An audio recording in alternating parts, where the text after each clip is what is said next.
ஓம் சாந்தி 7/8/2024 காலை முரளி. ஓம் சாந்தி. பாப்தாதா மதுபன். சிவதந்தை பிரம்மா தந்தையோட உடல்ல அவதரிச்சு நமக்காக ஆசிரியராகி பாடம் எடுக்க வந்திருக்கிறாரு. நம்மளாம் இறை மாணவர்கள் மிக கவனமா ஆத்மாபிமானி நிலையிலிருந்து இன்றைய ஞான முரளியை கேட்கலாம். பாபா சொல்றாங்க, இனிமையான குழந்தைகளே, நினைவு யாத்திரையினால்தான் உங்களுடைய சம்பாத்தியம் சேமிப்பாகிறது. பாபாவை நினைக்கிறதுனால தான் நம்மளுடைய ஆத்மா பேட்டரி சார்ஜ் ஆகுது சொல்றாரு. சம்பாத்தியம் சேமிப்பாகுது. நீங்கள் நஷ்டத்திலிருந்து லாபத்தில் வருகிறீங்க. பாபா நினைக்க நினைக்க நம்ம ஏற்கனவே இவ்வளோ ஜென்மமா நம்ம பட்ட நஷ்டத்திலிருந்து இப்ப லாபத்துக்கு வரோம்னு சொல்றாரு. உலகுக்கே அதிபதியா இப்ப ஆகிறீங்கன்னு சொல்றாரு. ஏறு மார்க்கத்துல போறீங்க, உலகத்திற்கே அதிபதியா இப்ப ஆகிறீங்கன்னு சொல்றாரு. கேள்வி: சத்தியத்தின் தொடர்பு உயர்த்தும், தீய தொடர்பு வீழ்த்தும். இதன் பொருள் என்ன பாபா கேட்குறாரு. பதில்: பாபா சொல்றாங்க, குழந்தைகளாகிய உங்களுக்கு சத்தியத்தின் தொடர்பு, அதாவது தந்தையின் தொடர்பு கிடைக்கும் பொழுது உங்களுக்கு முன்னேறும் கலை ஆகிவிடுகிறது. அப்ப சத்தியமானவர் சிவன் சொல்றாங்க இல்லையா, சத்தியம் சிவம் சுந்தரம், அவரோட தொடர்புல நம்ம போகும்போது தான் நமக்கு முன்னேறும் கலை ஆகிடுது. அதுதான் சத்தியத்தினுடைய தொடர்பு, அது நம்மளை உயர்த்தும். ராவணனுடைய தொடர்பு தீய தொடர்பு ஆகும் சொல்றாரு. அந்த 10 தலை ராவணன், அந்த காமம், கோபம், பற்று, ஆசை, அகங்காரம், இதோட நம்ம போய் தொடர்பு வச்சுக்கும் போது அது தீய தொடர்பாகிறது. அவருடைய சகவாசத்தினால் நீங்கள் கீழே விழுகிறீங்கன்னு சொல்றாரு. அதாவது ராவணன் உங்களை மூழ்கடிக்கிறான். இந்த மாதிரி நம்ம யாரெல்லாம் அந்த காமம், கோபம், பற்று, ஆசை, அகங்காரத்துல மூழ்கி இருக்கிறாங்களோ அவங்களோடையும் சேர்ந்து நம்மளும் போய் தவறு செய்யும் போது நம்மளுடைய படகு மூழ்கிறோம். அதனால நம்மளை மூழ்கடிக்கிறான் மாயான்னு சொல்றாரு. தந்தை கரையேற்றி அழைத்து செல்கிறார். பாபா நம்மளை அந்த விஷக்கடல்ல இருந்து கையை பிடிச்சி தூக்கி படகுல உட்கார வச்சு கரையேத்துறாரு. தந்தையினுடையது அற்புதம் என்னவென்றால், ஒரு நொடியில் எப்பேற்பட்ட சகவாசம் அளிக்கிறார் என்றால், அதன் மூலம் உங்களுக்கு சத்கதி ஆகி விடுகின்றது.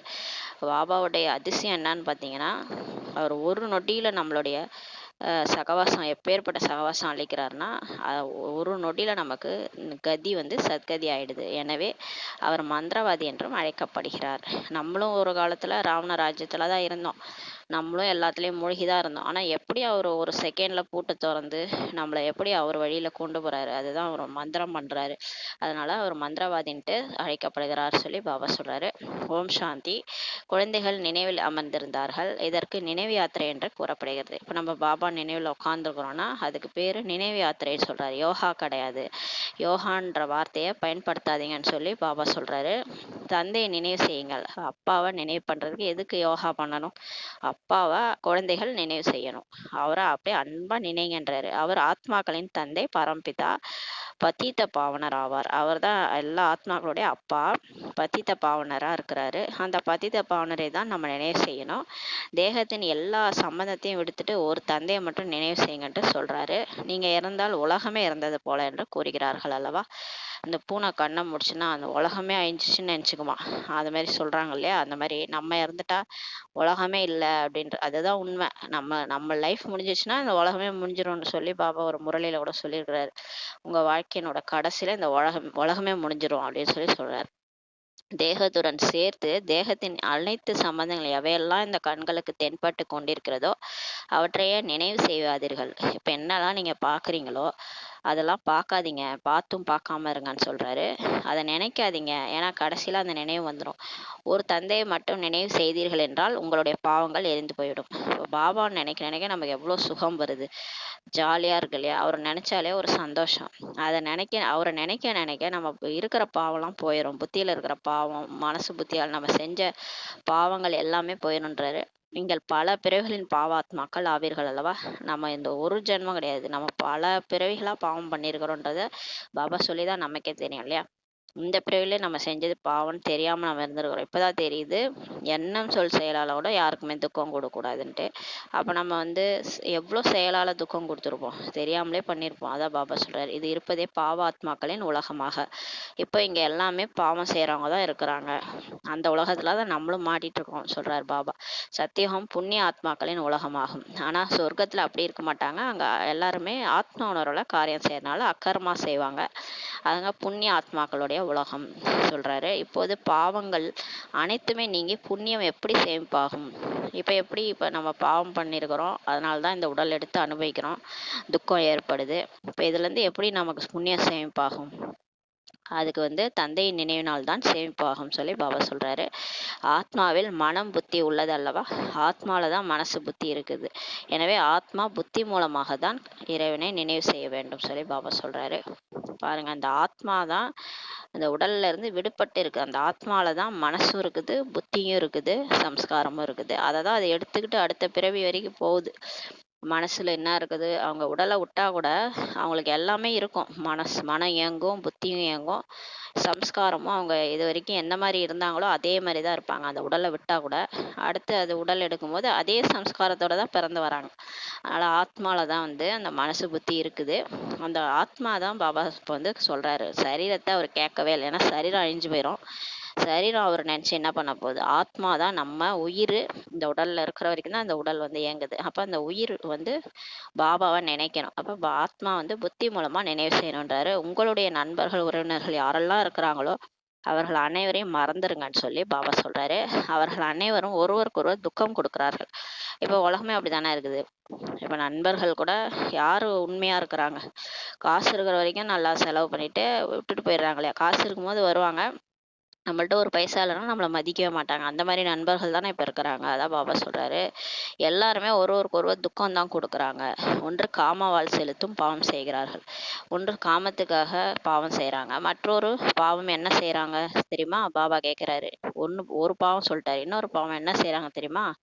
எந்த ஒரு தந்தை எல்லாருக்குமே சத்கதி அளிக்கும் வள்ளலா இருக்கிறாரோ, குழந்தைகளுக்கு எல்லையில்லாத சுகமே கொடுத்தாரோ அளிக்கிறாரோ, அதாவது சொர்க்கத்துக்கே அதிபதியா நம்மளை ஆக்குறாரோ, அவரை போய் நம்ம என்னன்னு சொல்லிட்டோம், சர்வ வியாபி எங்கும் நிறைந்தவர் என்று கூறிவிடுகிறார். இதுதான் பெரிய பாவம்ன்றார். ரெண்டாவது பாவம் இதுதான். 2 பாவத்துல ஃபர்ஸ்ட் காம விகாரம், ரெண்டாவது எப்பேற்பட்ட கடவுள் நம்மளை எப்படிலாம் ஆக்கிட்டு போனாரோ அவரை போய் கல்லுல இருக்கிற, முள்ளுல இருக்கிற, பூனையில இருக்கிற, நாயில இருக்கிற சொல்றோமே, அது எவ்வளவு பெரிய பாவம். அதான் சொல்றாரு பாபா. இது பாடசாலை ஆகும், இதுவோ ஒரு ஸ்கூலு. நீங்க இதை படிக்க வந்துள்ளீர்கள், இங்க நீங்க படிக்கிறதுக்காக வந்திருக்கிறீங்க. இந்த லட்சுமி நாராயணர் உங்களது லட்சியம் மற்றும் நோக்கமாகும். நம்ம லட்சிய நோக்கம்ன்றது தேவதை ஆகிறது. லட்சுமி நாராயணர் எப்படி இருக்கிறாங்க, லட்சுமி நாராயணர் உருவாயிட்டு இருக்காங்க, அவங்க ராஜ்யத்துல எல்லாரும் வந்துட்டு இருக்கிறாங்க. அந்த மாதிரி நம்ம ஆகணுன்றது தான் நம்மளோட ஏம் ஆப்ஜெக்ட்ன்றாரு. வேற யாரும் இது போல சொல்ல முடியாது. வேற எந்த சத்சங்கத்துலயாவது நம்ம போயிட்டு நீங்க வாங்க இந்த மாதிரி ஆகணும்னு சொல்லியிருக்கிறாங்களா, இல்லையே. போவோம், கதா காலட்சேபம் கேட்போம், உடனே வீட்டில் வந்து மறந்துட்டு எப்பயும் போல வாழ்வோம். ஆனா இங்க பாபா வந்து உங்களுக்கு குறிக்கோள் இருக்குன்றாரு. இப்போது நாம் தூய்மையாகி தூய்மையான உலகிற்கு அதிபதி ஆகணும்ட்டு நீங்க தெரிஞ்சிருக்கிறீங்க. நாம் தான் உலகத்துக்கே ஒரு காலத்துல அதிபதியா இருந்தோம். முழுமையாக 5000 வருடங்கள் ஆகி இருக்கிறது. தேவி தேவதைகளின் உலகிற்கு அதிபதி ஆவார்கள் அல்லவா. இந்த தேவி தேவதைகள் இந்த உலகத்துக்கே அதிபதியா இருந்தாங்க இல்லையா சொல்லி கேட்கிறாரு. எவ்வளவு உயர்ந்த பதவி தெரியுமா அது. இங்க டாக்டர் கலெக்டர் எல்லாம் படிக்கிறீங்களே, அதெல்லாம் விட உயர்ந்த பதவி தேவி தேவதைகள் லட்சுமி நாராயணனுடைய பதவின்றாரு. அவசியம் இந்த தந்தை தான் அந்த மாதிரி தேவதையா ஆக்குவாரு. சாதாரணமா மனுஷனால வந்து மனுஷனை தேவதை ஆக்க முடியாது. கடவுளே வந்துதான் மனுஷனை தேவதை ஆக்க முடியும்ன்றாரு. தந்தை தான் பரமாத்மா என்று கூறுகிறார்கள். கடவுளை தான் நம்ம என்னன்னு சொல்றோம், பரமாத்மா, ஆத்மாக்களின் தந்தைன்னு சொல்லி சொல்றோம். அவருடைய உண்மையான பெயர் சிவன் ஆகும் சொல்லி சொல்றாரு. அவரோட உண்மையான பரமாத்மாவுடைய உண்மையான பேரு சிவன் தான். அதனால சிவன் கோயில்ல பரமாத்மான்னு எழுதியிருப்பாங்க. நீங்க இன்னொரு தடவை போகும்போது கோயில்ல போய் பார்த்தீங்கன்னா தெரியும், பரமாத்மான்னு சொல்லி எழுதியிருப்பாங்க. பிறகு நிறைய பேர் வைத்து விட்டுள்ளார்கள். இருந்தாலும் இந்து தர்மத்துல நிறைய பேர் அவருக்கே ஜோதிர்லிங்கமுக்கே விதவிதமான லிங்கம் பேர் வச்சுட்டாங்க. மகாகாளேஸ்வர், பபுல்நாத், பசுபதிநாத்ன்ட்டு நிறைய நாத்துன்ட்டு பேர் வச்சுட்டாங்க அவருக்கு. ஆனா அவரோட உண்மையான பேர் சிவன் தான் சொல்லி சொல்றாரு. எப்படி மும்பையில் பபுல்நாத் கோயில் கூட இருக்குது இல்லையா. பபுல்னா முல்லை மலராக்குபவர், அதனாலதான் முள்காட்டினை மலர்களின் தோட்டமாக ஆக்குபவர் ஆவார். அதனாலதான் அவருக்கு பபுல்நாத்னு பேர் வச்சிருக்காங்க. அவருடைய உண்மையான பேர் ஒரே ஒரு சிவன் என்பதாகும் சொல்லி பாபா அவரே சொல்றாரு. இவருக்குள் பிரவேசம் செய்கிறார் என்றாலும் கூட பெயர் சிவன் என்பதே ஆகும். இந்த பிரம்மா உடல்ல பிரவேசம் செஞ்சு பிரம்மாவா காரியத்தை செய்யறாரு, அவரே தான் செய்யறாரு. செய்பவர் செய்ப்பவர் கடவுள் தான். நம்ம ஒரு கருவி தானே, இந்த பிரம்மாவே ஒரு கருவிதான். இருந்தாலும் அவர் பேர் சிவன் தான் சொல்லி சொல்றாரு. நான் என்ன ரூபத்துல வந்து என்ன காரியம் செஞ்சாலும் என்னோட பேர் இயல்பு பேர் வந்து சிவன் தான் சொல்லி சொல்றாரு. நீங்கள் இந்த பிரம்மாவை நினைவு செய்ய வேண்டியதே இல்லை. நீங்க என்னதான் நினைக்கணும், பிரம்மா ஒரு கருவி, அவர் நந்தி, அவர் உடல்ல நான் வரேன். இவர் வந்து பாக்கிய ரதம், வேற ரதத்துல என்னால வர முடியாது. இவரோ தேகதாரி ஆவார் சொல்லி சொல்றாரு. இவர் ஒரு தேகதாரி, அதனால இவங்க நினைக்க கூடாது. இவரை நினைச்சீங்கன்னா அப்புறம் இவர் ஞாபகத்திலே பக்தியில பண்ண மாதிரியே கிருஷ்ணருடைய நினைவுல சரீரம் விட்ட மாதிரியே விடுவீங்க. அதனால இவரை கூட நீங்க நினைக்க கூடாது. நான் ஆத்மான்னு உணர்ந்து புள்ளியா இருக்கிற எண்ணெய் தான் நீங்க நினைவு செய்யணும். அப்பதான் என்கிட்ட வர முடியும். சரீரம் விடும்போது அப்பதான் என்கிட்ட வர முடியுன்றாரு. நீங்கள் தேகமற்றவரை நினைவு செய்ய வேண்டும். நீங்க உடல் இல்லாதவரை தான் நினைவு செய்யணும். உங்களுடைய ஆத்மா இப்போது தூய்மையற்றதாக ஆகிடுச்சு. அதை பாவனமாக தூய்மையாக ஆக்க வேண்டும் சொல்லி சொல்றாரு. மகான் ஆத்மா பாவாத்மா என்று கூட கூறவும் செய்கிறார்கள். பாருங்க, மகான் ஆத்மான்னு நம்ம பக்தியிலே சொல்லுவோம். பாவ ஆத்மா புண்ணிய ஆத்மான்ட்டு. எங்கேயாவது மகான் சரீரம் பாவ சரீரம் புண்ணிய சரீரம்னு சொல்லியிருக்கிறோமா? இல்லையா? ஆத்மாவை தான் நம்ம சொல்றோம். மகான் பரமாத்மான்னு கூட நம்ம சொல்றது கிடையாது. எங்கேயாவது நம்ம மகான் பரமாத்மான்னு சொல்லியிருக்கிறோமா? சொன்னதே கிடையாது. தங்களை பரமாத்மா அல்லது இறைவன் என்று கூட யாருமே சொல்லிக்கொள்ள முடியாது. தன்னை கடவுள்ன்ட்டு யாராலையும் சொல்லிக் கொள்ள முடியாது. ஏன்னா கடவுள் ஹையஸ்ட். அவருக்கு இருக்கிற குணம், அவர் ஞான கடல். அவருக்கு எல்லாமே தெரியும். நமக்கு எல்லாம் தெரியுமா? நம்ம எப்படி நம்மளை கடவுள்னு சொல்லிக்க முடியும்? அதான் பாபா சொல்றாரு, மகாத்மா பவித்ர ஆத்மா என்று கூறுகிறார்கள். நிறைய பேரை தூய்மையான ஆத்மா மகாத்மான்லாம் சொல்றாங்க. இப்ப காந்தியை கூட நம்ம சொல்லிடுறோம், மகாத்மா காந்தியடிகள். அதான் பாபா சொல்றாரு, சன்னியாசிகள் சன்னியாசம் செய்யறாங்க, எனவே பவித்ர ஆத்மா ஆவார்கள். அவங்க வீட்டை விட்டு காட்டுக்கு போயிடுறாங்க.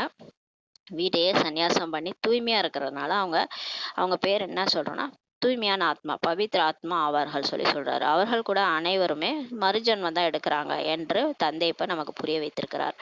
நம்ம நினைச்சிட்டு அவங்களாம் போயிட்டு கடவுள்கிட்ட போயிட்டாங்க, சன்னியாசிகளா தூய்மையா இருக்கிறாங்க. ஆனா அவங்க திரும்ப திரும்ப பிறவி எடுக்கிறாங்க. ஏன்னா விகாரிகள் வயிற்றுலதான் அவங்க பிறக்கிறதுனால, விகாரிகள்கிட்ட சாப்பிட்றதுனால திரும்ப இங்கேதான் பிறக்கிறாங்கன்னு சொல்லி சொல்றாரு. தேகதாரிகள் அவசியம் புனர்ஜென்மம் எடுக்க வேண்டியது. யாரெல்லாம் தேகத்துல இருக்கிறாங்களோ அவங்க திரும்ப திரும்ப மறுபிறவி எடுக்க வேண்டியதா இருக்குது. கடைசியா இவர் தான் சத்கதி கொடுத்து எல்லாருமே கூட்டுட்டு போறாரு. மறுபிறவியில இருந்து நம்மளை விடுவிக்கிறவரே இவர் தான். லிபரேட்டரே ஒரு கடவுள் தான்.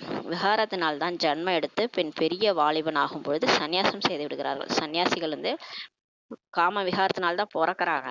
ஏதோ ஒரு அப்பா அம்மாவுக்கு தான் பிறந்து ஜன்மம் எடுக்கிறாங்க. எடுத்து பெரிய வயசாகும் போது திடீர்னு அவங்களுக்கு வீட்டில் இருக்க பிடிக்கல. சில பேர் கல்யாணம் ஆகிட்டே போயிடுவாங்க, பிடிக்காது, சன்னியாசம் பண்ணிட்டு போயிடுவாங்க. சில கல்யாணம் ஆகாமலே ஏதோ அவங்களுக்கு வீட்டை விட்டு போகணும் சன்னியாசம் பண்ணணும்ன்ட்டு ஏதோ ஒரு கோயிலில் திருவண்ணாமலை அந்த மாதிரி கோயிலுக்கெல்லாம் போயிடுவாங்க. அந்த மாதிரி செஞ்சிடறாங்கன்னு சொல்லி சொல்றாரு. தேவதைகளோ இவ்வாறு செய்வதில்லை. ஏன்னா அது அவங்க சம்ஸ்காரம், வீட்டை விட்டு போறது. அதனால அவங்க போன பிறவியில போனதுனால இந்த பிறவி அதே மாதிரி போறாங்க. ஆனா தேவதைகளோட சம்ஸ்காரமே அது கிடையாது. அவங்க வீட்டுல இருந்தே தூய்மையா இருந்தவங்க தான். அவங்க காட்டுக்கு போகவே மாட்டாங்க.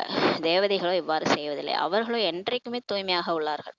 தேவதைகள் அவங்க வீட்டுலதான் இருப்பாங்க, இல்லறத்துல இருந்துகிட்டே எப்பயுமே தூய்மையா இருப்பாங்கன்னு சொல்லி சொல்றாரு. அவங்க பிறக்கிறது கூட தூய்மையா தான் பிறப்பாங்க. கர்ப்ப மாளிகையில தான் பிறப்பாங்க தேவதைகள். அதான் சன்னியாசிகளுக்கும் தேவதைகளுக்கும் உள்ள வித்தியாசம். தந்தை இப்போது உங்களை அசுரன்ல இருந்து தெய்வீகமானவராக ஆக்குகிறார். கடவுளே இப்ப நம்மள அசுரத்தனத்துல இருந்து தெய்வீக குணங்களுடையவரா மாத்துறாரு. தெய்வீக குணங்களை தாரணை செய்வதனால தான் நீங்க தெய்வீக சம்பிரதாயத்தினரா ஆவீங்கன்னு சொல்லி பாபா சொல்றாரு. இப்ப நம்ம அன்பு, அமைதி, சுகம் பாபா நினைக்க நினைக்க அந்த குணங்கள்லாம் நம்ம கிட்ட அந்த அசுர குணங்கள்லாம் போகுது இல்லையா? அது போக போக நம்ம என்ன ஆயிடுறோம், தெய்வீக சம்பிரதாயத்தரா ஆகிறோன்றாரு.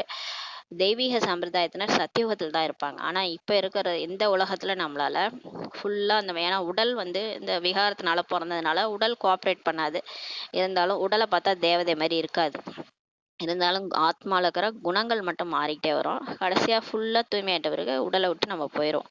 ஆனா தெய்வீக சம்பிரதாயத்தினர் அங்க சொர்க்கத்துல தான் இருப்பாங்கன்னு சொல்லி சொல்றாரு. அசுர சம்பிரதாயத்தினர் கலியுகத்துல இருக்கிறாங்க. இப்போ கலியுகத்துல இருக்கிறவங்க எல்லாமே அசுர சம்பிரதாயத்தினர். ஏன்னா அவங்க என்ன பண்றாங்க, அவங்க காமம், கோபம், பற்று, ஆசை, அகங்காரத்துல மூழ்கி போய் இருக்கிறதுனால அவங்க அசுரர்களா இருக்கிறாங்கன்னு சொல்லி சொல்றாரு. இப்போது இருப்பது சங்கமேகம். இப்ப இருக்கிறது நம்ம இருக்கிறது சங்கமேகம். நம்ம கலியுகத்துல இருந்து வெளியே வந்துட்டோம்.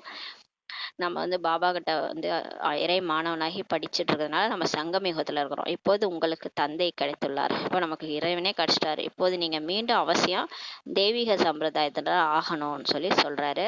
நீங்கள் தெய்வீக சம்பிரதாயத்தினராக ஆவதற்காகவே இங்க வந்திருக்கிறீங்க. தெய்வீக சம்பிரதாயத்தினருக்கு அளவற்ற சுகம் இருக்கும். யாரெல்லாம் சொர்க்கத்துல இருந்தாங்களோ அவங்க ரொம்ப ஜாலியா இருந்தாங்க. இந்த உலகம் இம்சையானவர்களுடையது என்று கூறப்படுகிறது. ஆனா இப்ப இருக்கிற கலியுகம் ஒரே இம்சை தான்.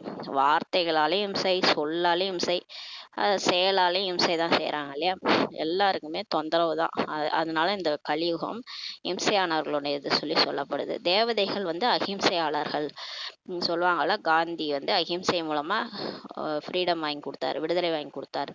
ஆனால் தேவதைகளும் ரெட்டை அஹிம்சைதாரிகள். அவங்க காமம் கோபம் ரெண்டுமே இருக்காது. அவங்க தான் உண்மையான அஹிம்சையாளர்கள் சொல்லி பாபா சொல்றாரு. இனிமேலும் இனிமையான ஆன்மீக குழந்தைகளே, தந்தையை நினைவு செய்யுங்கள் என்று தந்தை கூறுகிறார். திரும்ப சொல்றாரு பாருங்களேன். இனிமேலும் இனிமையான ஆத்மா ஆன்மீக குழந்தைகள், நீங்க என்ன நினைவு பண்ணுங்கன்றாரு. உங்களுடைய குருமார்கள் அனைவரும் கூட தேகதாரி ஆவார்கள்.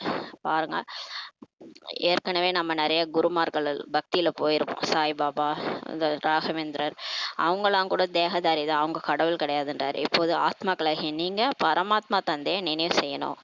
இப்போ நீங்க புரிஞ்சுக்கிட்டீங்களா? நீங்க இந்த உடலே கிடையாது, நீங்க ஆத்மா நடிச்சிட்டு இருக்கிறீங்க. இந்த உடல் வந்து மறுபிறவி எடுத்து எடுத்து இந்த உடல்ல இருக்கிறீங்க. இது கடைசி உடல், கடைசி பிறவி, இதோட முடியுது உங்க பாட்டு. அப்போ நீங்கள் வந்து பரமாத்மா தந்தையை நினைவு செய்யணும். நீங்கள் புண்ணிய ஆத்மா ஆகும்பொழுதே சுகம் கிடைக்கும் சொல்லி பாபா சொல்கிறாரு. நம்ம எப்போ வந்து தூய்மையாக ஆயிடுறோமோ, டோட்டலாக அந்த 5 விகாரமும் நம்மக்கிட்ட இருந்து போயிடுதோ, அப்போ தான் நம்ம சுகமாக வாழ முடியும் சொல்லி சொல்கிறாரு. 84 பிறவிகளுக்கு பின்னர் தான் நீங்கள் பாவாத்மா ஆகிறீங்கன்னு சொல்லி பாபா சொல்கிறாரு. நம்ம பிறவி எடுத்து எடுத்து முதல்ல நம்ம நல்லா தான் வந்தோம். சொல்லுவாங்கள்ல, சும்மா சொல்லுவாங்க, அந்த குழந்தை எந்த குழந்தைனாலும் பிறக்கும்போது நல்ல குழந்தை தான், ஆனால் அது நல்லதோ கெட்டதோ ஆகிறது வந்து அம்மாவோட வளர்ப்புலன்னுவாங்க. அந்த மாதிரி ஆத்மா வந்து நடிக்கும் போது வரும்போது நல்லா தான் வந்துச்சு. அப்புறம் வந்து இந்த உலகத்தில் மறுபிறவை எடுத்து எடுத்து இப்படி பாவாத்மா ஆயிட்டீங்கன்னு சொல்லி சொல்கிறாரு. இப்போது நீங்கள் புண்ணியத்தை சேமிப்பு செய்கிறீங்க. இப்போ தான் நம்ம கடவுளோட இறை சேவை செஞ்சு செஞ்சு புண்ணியத்தை சேமிப்பு செய்கிறோம். நம்ம எது செஞ்சாலும் அது மற்றவங்க நன்மைக்காக நடக்குது இல்லையா. பாபா ஒரு முரளியை படிக்கிறோம், முரளி கேட்குறோம், எல்லாமே இப்போ புண்ணியத்தின் கணக்கில் போகுதுன்னு சொல்லி சொல்கிறாரு. யோக பலத்தினால் பாவங்களை முடித்து விடுகிறீர்கள். இப்போ பாபா நினைச்சாலே நம்ம பாவம் செஞ்ச பாவம்லாம் போயிடுதுன்னு சொல்லி சொல்கிறாரு. இந்த நினைவு யாத்திரையினால் தான் நீங்கள் உலகக்கே அதிபதி ஆகிறீங்கன்னு சொல்லி பாபா சொல்கிறாரு. நீங்கள் உலகின் அதிபதியாக இருந்தீர்கள் என்பது சரிதானே சொல்லி இப்போ கேட்குறாரு. யாருக்காவது டவுட் இருக்குதா? சில பேர் என்ன, நம்ம போய் உலகத்துக்கு அதிபதியாக இருந்திருப்போமான்னு டவுட் இருக்கும். அதான் பாபா நம்மளை கேட்குறாரு, நீங்கள் உலகின் அதிபதியாக இருந்தீங்க தானே, சரிதானேன்றாரு. ஏன் ஞாபகம் வருதா, பழைய ஞாபகம்லாம் வருதான்னு கேட்குறாரு. அவர்கள் பின் எங்கு சென்றார்கள்? சரி, உலகத்துக்கே அதிபதியாக இருந்தவங்க எங்கே போனாங்கன்னு சொல்லி கேட்குறாரு. இதுவும் தந்தை தான் சொல்கிறாரு. நீங்கள் 84 பிறவி எடுத்தீங்க, நீங்கள் தான் 84 பிறவி எடுத்தீங்க. சூரிய வம்சத்தினா நடிச்சிங்க, சந்திர வம்சத்தினா நடிச்சிங்க. பக்தியின் பலனை தான் இப்போ பகவான் தருகிறார் என்று கூறவும் செய்கிறாங்க. பக்தியில சொல்றாங்க, பக்தி பலன் கொடுக்க அவசியம் கடவுள் வருவார், குதிரை மேலே ஏறி கடைசியா வருவாருன்னு சொல்லியிருக்கிறாங்க. கல்கி அவதாரம் எடுத்து வந்து பலனை கொடுப்பாருன்ட்டு. அது கல்கின்றதே, இது கல்லுனா நேற்று மற்றும் நாளை, அதை தான் வந்து ஹிந்தியில் சொல்லியிருப்பாங்க. கல்கி பாத்துன்னு சொல்லுவாங்க. கல்கி பாத்னா நேற்றைய விஷயம். பாபா தான் சொல்கிறாருல, நேற்று தான் நீங்கள் தேவதையாக இருந்தீங்க, இன்னைக்கு நீங்கள் மனுஷனாயிட்டீங்க, திரும்ப நாளைக்கு நீங்கள் தேவதையாக போகிறீங்க. இதுதான் கல்கி. அந்த கல்கின்றதை தவறாக புரிஞ்சுக்கிட்டு யாரோ ஒருத்தர் வருவாருன்னு நினச்சிட்டு இருக்கிறாங்க. யார் வர போகிறாங்க? இங்கே ஏற்கனவே மனிதர்கள் தான் இருக்கிறாங்க. ஒரு மனிதன் வந்து நம்மளை காப்பாற்றவே முடியாது. குதிரை மேலே எந்த மனிதனும் வந்து எந்த தேகதாரியும் வந்து நம்மளை காப்பாற்ற முடியாது. கடவுள்லாம் வந்துட்டாரு, ஆனால் கடவுளை அடையாளம் கண்டுக்கல யாரும். இவர் வந்து புள்ளியாக இருக்கிறாரு, நிராகாரா இருக்கிறாரு. அவரும் நம்மள மாதிரி ஒரு உயிர் தான், ஒரு ஆத்மா தான். அவரும் வேற உடல்ல வந்து பிரவேசமாகி அவர் ஞானத்தையே கொடுத்துட்டு இருக்கிறாரு, அவர் வேலையே செஞ்சுட்டு இருக்கிறாரு. அது தெரியாம கல்கி அவதாரம் எடுத்து வருவாருன்ட்டு எதிர்பார்த்துட்டு இருக்கிறாங்க.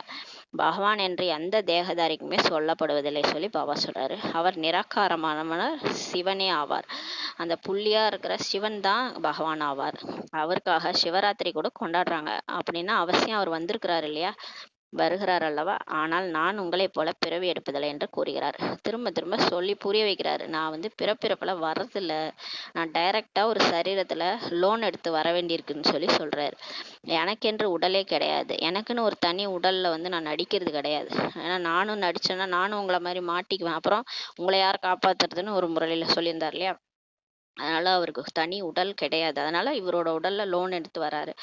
ஒருவேளை அவ்வாறு இருந்துச்சுன்னா அதுக்கு பெயர் கூட இருந்திருக்கும் இல்லையா. ஒருவேளை எனக்குன்னு ஒரு உடல் இருந்துச்சுன்னா அப்ப அந்த உடலுக்கு ஒரு பேர் இருந்திருக்கும் இல்லையா. பிரம்மா என்ற பெயரே இவருடையதாகும். ஆனால் அந்த மாதிரி பேரே இல்லையே. பிரம்மான்றது இந்த உடலுடைய பேர் தான். நான் வந்து இவருக்கு அந்த பேரை மாற்றி பிரம்மான்னு வச்சேன். இவர் சந்நியாசம் செய்தார். இந்த பிரம்மா பாபா முழு உலகத்தையுமே சந்நியாசம் பண்ணிட்டார். அப்போது பெயர் பிரம்மா என்று வைக்கப்பட்டது. அப்போதான் அவருக்கு பேரை மாற்றினாரு. நீங்கள் பிரம்மா குமார் குமாரிகள் ஆவீர்கள். நம்மளும் பிரம்மா வாய் மூலமாக வந்ததுனால பிரம்மா குமார் குமாரிகள் ஆயிட்டீங்கன்றார். இல்லை என்றால் பிரம்மா எங்கிருந்து வந்தார் சொல்லி பாபா கேட்குறாரு. பிரம்மா சிவனின் மகன் ஆவார். இந்த பிரம்மா சிவனுடைய மகன். முதல்ல இவர் தான் தத்தெடுக்கிறார். அப்புறம் இவர் மூலமா நம்மளெல்லாம் தத்தெடுக்கிறார். அதனால இவர் அவருடைய மகன் ஆவார். சிவபாபா தனது குழந்தையாகிய பிரம்மாவுக்குள்ள பிரவேசம் செய்து உங்களுக்கு இப்ப ஞானத்தை கொடுக்கிறார் சொல்லி பாபா சொல்றாரு.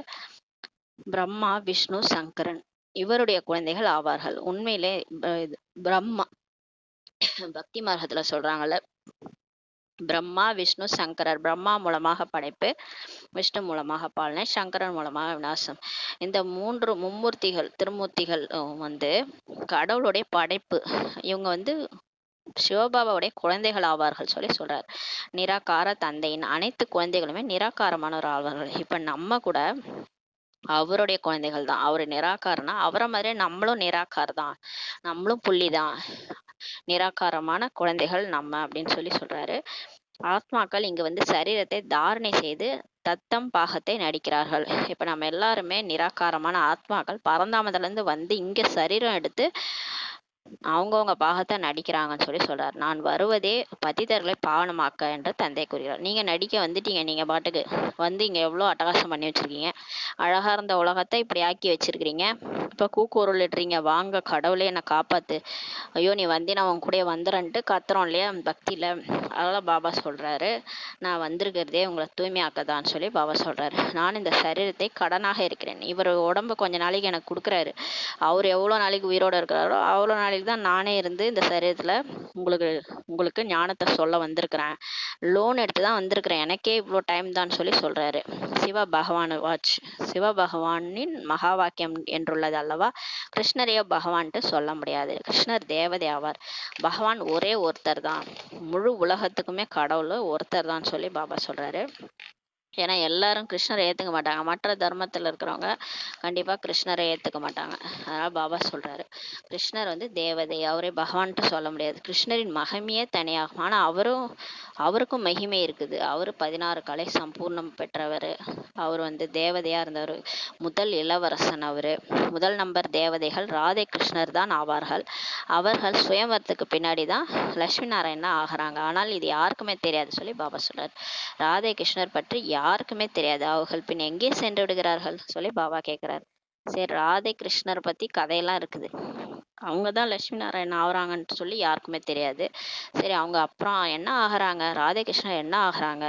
ராதே கிருஷ்ணர் தான் சுயம்பரத்திற்கு பின்னாடி லட்சுமி நாராயணர் ஆகுறாங்கன்னு சொல்லி பாபா சொல்றாரு. இருவருமே தனித்தனி ராஜாக்களின் குழந்தைகள் ஆவார்கள்.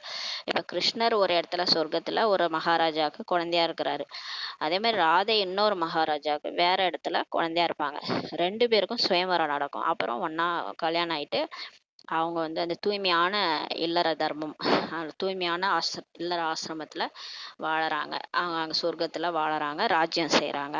அவங்களே தான் லட்சுமி நாராயணன் ஆயிடுறாங்க. பேரு மாறிடுது கல்யாணத்துக்கு அப்புறம். பாபா சொல்றாரு, அங்க அப்பவித்திரதாவின் பெயரே இருக்காது. சொர்க்கத்துல தூய்மையற்ற தன்மை எதுவுமே இருக்காது. ஏனெனில் 5 விகாரமே அங்க கிடையாது. ராவணனே இல்லை சொல்லி சொல்றாரு. இருப்பதே ராமராஜ்யமாக. இப்ப அங்க இருக்கிறதே ராமனுடைய ராஜ்யம், கடவுளுடைய ராஜ்யம் அது. இப்போது தந்தை ஆத்மாக்களுக்கு சொல்றாரு, என்னை நினைவு செஞ்சீங்கன்னா உங்களுடைய பாவங்கள் நீங்கி போய்விடும். திரும்ப திரும்ப சொல்றாரு, என்னை நினைச்சாதான் பாவம் போகும். நீங்க என்ன நினைக்காம மற்ற வேலையெல்லாம் பண்ணிட்டு இருந்தீங்கன்னா பாவம் போகாது. நீங்கள் சதோ பிரதானமாக இருந்தீங்க. ஒரு காலத்துல நீங்க தான் தூய்மையா இருந்தீங்க. இப்போது தமோ பிரதானமா ஆயிட்டீங்க. கஷ்டம் ஏற்பட்டுள்ளது. அதனாலதான் உங்களுக்கு துக்கம் ஏற்படுது. மீண்டும் சேமிப்பு செய்யணும்னா பாபாவை நினைக்கணும். பகவான் வியாபாரி என்று சொல்லப்படுகிறார். யாராவது ஒருவர் தான் அவரிடம் வியாபாரம் செய்கிறார். இப்ப அவர் நம்ம நினைச்சோன்னா அவ்வளோ கொடுக்குறாரு. ஆனா யாராவது சில பேர் தான் அவரை நினைக்கிறாங்க. ஏன்னா அவர் வியாபாரி. அவர் வியாபாரம்னா என்ன, ஒண்ணு குடுத்தா இன்னொன்னுக்கு குடுப்பாங்க. அதானே வியாபாரம். அப்ப நீங்க என்ன நெனச்சா தானே உங்க பாவம் போகும்ன்னு சொல்றாரு. அது மாரி யாராவது ஒருத்தவங்க தான் என்ட்ட வியாபாரம் பண்றாங்கன்னு சொல்றாரு. மந்திரவாதி என்றும் அவருக்கு தான் சொல்கிறார்கள். முழு உலகிற்குமே சத்கதி அளிக்கும் அற்புதம் செய்கிறார். பார்ப்போம் பாருங்க. கடைசி சீன்ல பார்ப்போம். எப்படி முழு உலகத்தையும் மாத்துறாரு, எப்படி எல்லாருக்கும் முக்தி குடுக்குறாருன்ட்டு கடைசி சீன் தான் அது. கண்கொள்ளா காட்சி. அதெல்லாம் பார்த்துட்டு தான் நம்ம போனோம். அனைவருக்கும் முக்தி, ஜீவன் முக்தி அளிக்கிறார். எல்லாருக்குமே முக்தி குடுக்குறாரு, ஜீவன் முக்தியும் குடுக்குறாரு. மந்திர ஜாலம் ஆகிறது அல்லவா? இது எல்லாமே மந்திர ஜாலம் செய்றாரு இல்லையா? மனிதர்களுக்கு ஒருபோதும் இந்த முக்தி, ஜீவன் முக்தி கொடுக்க முடியாது. நீங்கள் 63 பிறவிகள் பக்தி செய்தபடி தான் வந்திருக்கிறீங்க. இந்த பக்தியினால் யாராவது சத்கதி அடைந்தார்களா என்ன? சரி, பக்தி செஞ்சு யாராவது இங்கேருந்து பாபாட்ட போயிட்டாங்களா? பரந்தாமம் போனாங்களா? போகவே இல்லையே. அப்படின்னா பாப்புலேஷன் குறைஞ்சிருக்கணும்ல. இங்கே எவ்வளோ பாப்புலேஷன் இருக்குன்னு அப்புறம் யாருமே போகலை. யாராவது சத்கதி அளிப்பவர்கள் இருக்கிறாங்களா என்ன? இருக்கவே முடியாது. கடவுள் ஒருத்தர் தான் எல்லாருக்கும் நல்ல கதி கொடுக்க முடியும். ஒருவர் கூட திரும்பி போக முடியாது. எல்லையில்லாத தந்தை தான் வந்து அனைவரையும் திரும்ப அழைத்து செல்கிறார். அதனாலதான் குண்டோட கைலாசம் மகா காளேஸ்வரன் பாடப்பட்டிருக்குது. காலன் வந்தா ஒரு உயிரை தான் சாப்பிடும். இந்த டைம் வந்துருச்சு போயிட்டாங்கன்றாங்க இல்லையா? அந்த நேரம் வந்தா அந்த ஆத்மா அந்த உடலை விட்டு, ஏன்னா கர்ம கணக்கு முடிஞ்சதுனால அந்த உடலை விட்டு அந்த நேரத்துக்கு அது போகுது. அதனாலதான் ஜாதகத்துல ஜனனம் மரணம் வந்து கணிச்சிருப்பாங்க. அந்த அந்த ஜாதகத்தை பார்த்தாலே தெரியும் இந்த டைம் அவங்க இறந்துருவாங்கன்னு போட்டிருக்கோம். அது என்னன்னா அவங்களோட பார்ட் அவ்வளோதான். அவங்க ஆத்மாவில் இருக்கிற பார்ட்டே அவ்வளோதான் அந்த உடம்புல. அதுக்கு மேலே அவங்களால நடிக்க முடியாது. நம்ம என்னதான் போனவங்கள கூப்பிட்டு வச்சு அழுதாலும் சரி, வாங்க வாங்கன்னு சொன்னாலும் அந்த டைம் முடிஞ்சுட்டா அவ்வளோதான். யாருமே அந்த உடம்புல நடிக்க மாட்டாங்க. அதுதான் காலன்னு நம்ம சொல்கிறோம். டைம் வந்துருச்சு போயிட்டாங்கன்ட்டு. ஆனால் இவர் மகா காளேஸ்வர் முழு உலகத்துக்குமே ட்ராமாவோட எண்டையே இவர் என்ன பண்ணுறாரு, முடிக்கிறாரு. அதனால இவர் கடைசியாக எல்லாரையும் கூப்பிட்டுட்டு போகிறாரு. அது இவர் தான் வந்து எல்லாரையும் திரும்ப அழைச்சாரு. ஏன்னா அதோட பார்ட் முடிஞ்சிருச்சு. எந்த ஆத்மாவும் அதுக்கப்புறம் நடிக்க மாட்டாங்க. அதோட முடிஞ்சிட்டு நம்ம எல்லாரும் கிளம்பிடுவோம். அதுக்கப்புறம் அப்படியே கொஞ்சம் கொஞ்சமா சத்தியுகம் வந்துடும். இருக்கிறவங்க கொஞ்சம் பேர் பார்ட்டை முடிச்சுட்டு கிளம்பிடுவாங்க. அதுக்கப்புறம் ஒன்று ஸ்டார்ட் ஆகும். அதனால பாபா சொல்றாரு, கலியுகத்தில் அநேக ராஜாக்கள் இருக்கிறாங்க. கலியுகத்திலயோ நிறைய ராஜாக்கள் இருக்கிறாங்க. அங்க நீங்க கொஞ்சம் பேர் தான் ஆட்சி புரியுறீங்கன்னு சொல்றாரு. இங்க கலியுகத்துல ஒரு கண்ட்ரியா பிரிச்சு எவ்வளோ பேர் பிரிச்சு எவ்வளோ ராஜா இருக்கிறாங்க. ஆனா சத்தியுகத்துல கொஞ்சம் லட்சுமி நாராயணன்ல 108 பேர் தான் ராஜ்யம் செய்வாங்கன்றாரு. மற்ற எல்லா ஆத்மாக்களும் முக்தியில் சென்று விடுகிறார்கள். 9 லட்சம் பேர் இங்க வந்து நடிப்பாங்க. மற்ற எல்லாருமே முக்தியில போயிட்டு சாந்தியில போயிடுவாங்கன்றாரு. நீங்கள் முக்திதாம வழியாக ஜீவன் முக்திக்கு சொர்க்கத்துக்கு போயிடுவீங்கன்றாரு. இந்த சக்கரம் சுற்றி கொண்டே தானே இருக்குது. இதுதான் வந்து சிதம்பர ரகசியம். இது சுத்திக்கிட்டே இருக்குது. இது முடிவே கிடையாது. இந்த ரீல் ஓடிக்கிட்டே இருக்கு, சினிமா ரீல் மாதிரி. திரும்ப திரும்ப போட்டாலும் இதே தான் நடக்கும். இப்போது ஆத்மாக்களாகிய உங்களுக்கு இந்த சிருஷ்டி சக்கரத்தின் படைப்பவர், படைப்பின் முதல் இடைக்கடை ரகசியம் தரிசனம் ஆகியுள்ளது சொல்றாரு. இப்போ நீங்க நம்ம ஆத்மாவுடைய தரிசனம் நமக்கே கிடைக்குது. நம்ம இப்படிலாம் வந்தோம், இப்படிலாம் நடிச்சோம், கடைசியில் இப்படி இருக்கிறோம். இப்போ கடவுளே வந்து நம்மளை தேர்ந்தெடுத்து பாடம் எடுத்து நம்மளை தேவதையா மாத்துறாருன்ற அந்த தரிசனம், நம்மளை பத்தி தரிசனமே நமக்கு கிடைக்குதுன்றாரு. நீங்கள் தான் இந்த ஞானத்தினால் நரனிலிருந்து நாராயணராகிறீர்கள். தேவதைகளின் ராஜதானி ஸ்தாபனை ஆகிடுச்சு. பிறகு உங்களுக்கு ஞானத்தின் அவசியமே இருக்காது. எப்ப தேவதைகள் ராஜதானி ஸ்தாபனை ஆயிடுச்சோ அப்போ உங்களுக்கு ஞானமே தேவையில்லை, முடிஞ்சிரும்ன்றாரு. பக்தர்களுக்கு பகவான் அரை கல்பத்திற்கான சுகத்தின் பலனை அளித்தார். பிறகு ராவண ராஜ்யத்தில் துக்கம் ஆரம்பமாகிறது. கடவுள் வந்து அரை கல்பத்துக்கு 2500 வருஷத்துக்கு சுகத்தின் பலனை கொடுக்குறாரு. எதுக்காகனா பக்தி பண்ணதுக்காக தான். நம்ம அவரை தேடி தேடி அலைஞ்சோம் இல்லையா, 63 பிறவி. அதுக்காக பலனா 21 பிறவிக்கு ஆஸ்தி கொடுக்குறாரு. 2500 வருஷம் சொர்க்கத்துல வாழறோம். பிறகு மாயாவோட ராஜ்யத்துல துக்கம் திரும்ப ஆரம்பிக்குது. மெதுவாக படி இறங்குறீங்க. நீங்க சத்தியுகத்துல இருக்கிறீங்க. இருந்தாலும் ஒரு நாள் கழித்த உடனேயே நீங்க படி இறங்க வேண்டியிருக்கு. ஒரு நாள் கழிச்சு மறுநாளே ஆத்மா பேட்டரி டிஸ்சார்ஜ் ஆகுதுன்றாரு. அப்படியே கொஞ்சம் கொஞ்சமா இறங்கும் காலையில வந்து அப்படியே நம்ம 16 கலை சம்பூர்ணமா இருந்தீங்க. பிறகு படி இறங்கி கொண்டே இப்ப இருக்கிறீங்கன்னு சொல்றாரு. வினாடிக்கு வினாடி டிக் டிக்குன்ட்டு இந்த நாடகம் ஆகிறது சொல்றாரு. இறங்கி கொண்டே செல்றீங்க. காலம் கழித்து கழித்து இந்த இடத்தில் வந்து சேர்ந்துள்ளீர்கள். பாருங்க எப்படி நடிக்க வந்தீங்க நீங்க. 16 கலை சம்பூர்ண கிருஷ்ணரா பிறந்து வந்தோம். கிருஷ்ணரா பிறந்து வந்தவங்க தான் கடைசியில இந்த லாஸ்ட் பிறவில இப்படி ஆயிட்டீங்கன்றாரு. இந்த காலம் கழித்து கழித்து இந்த இடத்தில் வந்து இப்ப சேர்ந்திருக்கிறீங்க. அங்கு கூட இதே போல கணங்கள் கழிந்து கொண்டே போகும். சொர்க்கத்துல கூட இதே மாதிரி டைம் டிக்கு டிக்குன்னு நவுந்துகிட்டே இருக்கும்னு சொல்றாரு. நாம் படி ஏறுவது ஒரேடியாக சட்டென்று ஏறிடுவோம். ஆனா இப்ப நம்ம பாபாவை நினைச்சா ஒரு செகண்ட்ல நமக்கு முக்தி, ஜீவன் முக்தி கிடைச்சிடும். நம்ம சரீரம் விடும்போது பாபாவை நினைச்சாலே நம்ம நல்ல பதவி அடைவோம். இப்ப ஞானம் கிடைச்சதுல இருந்தே நமக்கு ஏறும் மார்க்கம் தான் சொல்றாரு. இப்ப ஏறுறது கூட நீங்க சட்டென்று ஏறிடுறீங்க, ஒரு பிறவில ஏறுறீங்க. ஆனா இறங்கும் போது எத்தனை பிறவி இறங்குறீங்க? 84 பிறவி எடுத்து இறங்க வேண்டியதா இருக்கு. ஏறும்போது ஒரே பிறவிலே ஏறிடுறீங்க. ஏன்னா ஞானம் அந்த அளவுக்கு மந்திரஜாலம் பண்ணுது. பாபாவுடைய ஞானம் வந்து மந்திரஜாலம் பண்ணி ஒரேடியா நம்ம தெய்வீக குணங்களை தாரணை செய்ய வச்சு மாத்திடுது. பிறகு பேன் போன்று படி இறங்க வேண்டியிருக்கிறது. அதுக்கப்புறம் நம்ம திரும்ப 84 பிறவி எடுத்து பேன் மாதிரி ஊந்துக்கிட்டே வருவோம்னு சொல்றாரு. பேன் எப்படி நவுறுது அந்த மாதிரி பிறவி எடுத்து எடுத்து வருவோம். பாபா சொல்றாரு, நான் அனைவருக்கும் சத்கதி அளிப்பவன் ஆவேன் என்று தந்தை கூறுகிறார். மனிதர்களுக்கு ஒருபோதும் சத்கதியை செய்ய முடியாது. ஏனெனில் அவங்களே விகாரத்துல தான் பிறக்கிறாங்க. சன்னியாசிகள் கூட சன்னியாசிகிட்ட போயிட்டு எனக்கு முக்தி கொடுங்கன்னு கேட்டா அவங்க கொடுக்க முடியாது. ஏன்னா அவங்களே விகாரத்துல தான் பிறந்திருக்கிறாங்க. அவங்களுக்கே கடவுள் தான் வந்து முக்தி கொடுப்பாரு. அப்ப அவரு தான் வந்து எல்லாருக்குமே முக்தி கொடுக்குறாருன்னு சொல்றாரு. பத்தித்தமாக இருக்கிறாங்க இல்லையா, தூய்மையற்று இருக்கிறாங்க எல்லாருமே. உண்மையில் கிருஷ்ணருக்கு தான் உண்மையான மகாத்மான்ட்டு சாமியார்ன்ட்டே சொல்ல முடியும்னு சொல்றாரு. உண்மையான சாமியாரே கிருஷ்ணர் தான் சொல்லி பாபா இந்த முரளியில சொல்றாரு. ஏன்னா அவரு தான் விகாரத்துல பிறக்கல. இந்த மகாத்மாக்களோ பிறகும் விகாரத்தால் ஜென்மம் எடுத்து பின் சந்நியாசம் செய்கிறார்கள். ஆனா இந்த சன்னியாசிகள் பாருங்க, திரும்ப விகாரத்துல போய் பறக்குறாங்க. அவர்களோ தேவதை ஆவார்கள். ஆனா கிருஷ்ணரோ தேவதைகளோ என்றைக்குமே தூய்மையாக இருக்கிறாங்கன்னு சொல்றாரு. அவர்களுக்கு எந்த ஒரு விகாரமுமே இருப்பதில்லை. சொர்க்கத்துல அவங்களுக்கு எந்த விகாரமுமே இருக்காது. அதற்கு நிர்விகாரி உலகம்ட்டு சொல்லப்படுது. இந்த விகாரி உலகம் இது வந்து விகாரி உலகம்ட்டு அழைக்கப்படுகிறது. நோ பியூரிட்டி, தூய்மையே இங்க இல்லை சொல்லி பாபா சொல்றாரு. இங்க எங்க உலகமே தூய்மை இல்லாம தானே இருக்குது. சாக்கடை இது கங்கை நீர் கூட இப்ப தூய்மையற்று இருக்குது இல்லையா. இப்ப அந்த மாதிரிதான் தூய்மையற்ற உலகமா இருக்குன்னு சொல்றாரு. நடத்தை எவ்வளவு மோசமாக உள்ளது. சரி உலகத்தை விடுங்க, இந்த மனிதர்களுடைய நடத்தைய பாருங்க எவ்வளவு மோசமா இருக்குது. எப்படி நடந்துக்கிறாங்கன்னு சொல்றாரு. தேவதைகளின் நடத்தையும் மிகவும் நன்றாக இருக்கும். ஆனா சொர்க்கத்துல இருக்கிற தேவதைகள் அப்படி இருப்பாங்க. அவங்க நடந்தா கூட மண்ணுக்கு வலிக்காது, பூமாதேவிக்கு வலிக்காத மாதிரி நடப்பாங்க. அவ்வளவு பொறுமையா இருப்பாங்க. எல்லோரும் அவர்களை வணங்குகிறார்கள். அதனாலதான் லட்சுமி நாராயணன் இன்னைக்கும் கோயில் கட்டி வணங்குறாங்க. அவர்களுடைய நடத்தை நல்லதாக இருப்பதால் தான் அப்பவித்திரமான மனிதர்கள் அந்த தூய்மையான தேவதைகளுக்கு முன்னாடி போய் தலை வணங்குறாங்கன்னு பாபா சொல்றாரு. எப்பேற்பட்ட விஐபியா இருந்தாலும் சரி, டாடா பிர்லா இப்ப இருக்கிறாரு அம்பானி ஃபேமிலியா இருந்தாலும் சரி, கோயிலுக்கு போய் என்ன பண்ணுவாங்க? தலை வணங்குவாங்க இல்லையா லட்சுமி நாராயணன் முன்னாடி. ஏன்னா அவங்க பவித்திர தர்மத்துல இருந்ததுனாலதான். அதனாலதான் இங்க தூய்மை இல்லாத மனிதர்கள் கூட அவங்க முன்னாடி தலை வணங்குறாங்கன்னு சொல்றாரு. இப்போதான் சண்டை சச்சரவு என்னெல்லாம் ஆகிட்டு இருக்குது பாருங்க. மிகவுமே குழப்பம் இருக்குது. இப்ப கூட பங்களாதேஷ்ல ஏதோ பிரச்சனை நடக்குது. எல்லாமே ஏதோ வந்துட்டு இருக்குது. பாபா சொல்றது அப்படியே முரளியில சொல்றது அப்படியே நடந்துட்டே இருக்குது. பாபா சொல்றாரு, சண்டை சச்சரவு என்னெல்லாம் இப்ப ஆயிட்டு இருக்கு பாருங்க. இப்போதோ வசிப்பதற்கு கூட இடமில்லை. இப்ப யாருமே இருக்கிறதுக்கே இடம் இல்லாம போயிட்டு இருக்கு. மனிதர்கள் குறைய வேண்டும்ட்டு நினைக்கிறாங்க. அதனாலதான் பாப்புலேஷன் குறைக்கணும்ட்டு நிறைய என்னென்னமோ சதி வேலையெல்லாம் செய்யறாங்க. ஆனால் இதுவோ தந்தையினுடைய காரியமாகும்.